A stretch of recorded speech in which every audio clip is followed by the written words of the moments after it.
like I tell people, the reps are really good at what they do. That is what they do. And you have to be able to set some boundaries there as well. Just because they come in and they sell you this $100,000 device because it can do A, B, and C, and D, E, and F, you have to have a clientele for that. There has to be a need. It's not always build it and they will come. So just making sure that you aren't making big purchases just because you feel pressure to do so, or the med spa down the street is doing it, so you feel like you have to compete. Am I happy about my purchases and my device purchases? Absolutely. I feel like they are being very useful. They're very useful in my practice, but could I have waited a little bit longer before I jumped out there and bought a device? Absolutely, I could have. Could I have honed in on my service offerings instead of just adding everything I saw that everyone else was doing? Absolutely. Those are some changes that I have made. Pricing.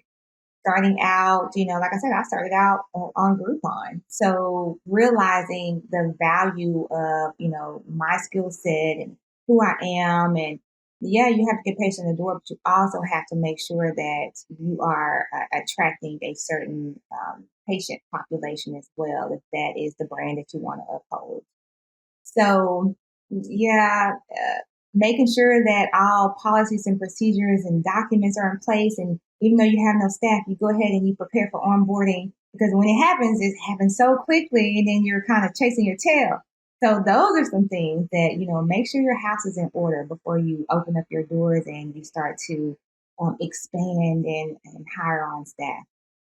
Marketing, go on and on and on about money spent in marketing, because they're going to send you 100 patients a week. So I heard that, right? So it's just those are some lessons, and any sort of pearls and tips that I can give providers trying to get started. And I love to do that because I didn't have anybody to tell me or to help me. I literally just fumbled through it myself because I knew that I wanted it that bad. And that's one other thing, is just like the investment in yourself, no one can take away from you. And I do find that some people are so eager to get away from the bedside. They don't truly understand the investment that it takes in this industry. It's expensive, and it literally costs money to make money. Like, you hear people say that all the time. No, it really does, because you're not going to, like, I still spend at least about $10,000 a year on trainings, just because I want to continue to enhance my skill set, stay current. The industry is always changing. So those are definitely tidbits that I would tell somebody as I do any consulting or chatting with someone wanting to get into the industry.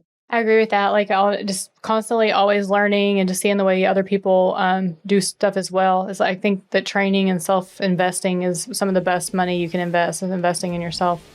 Absolutely. Absolutely. And if you're not ready for that, this probably is not the industry for you.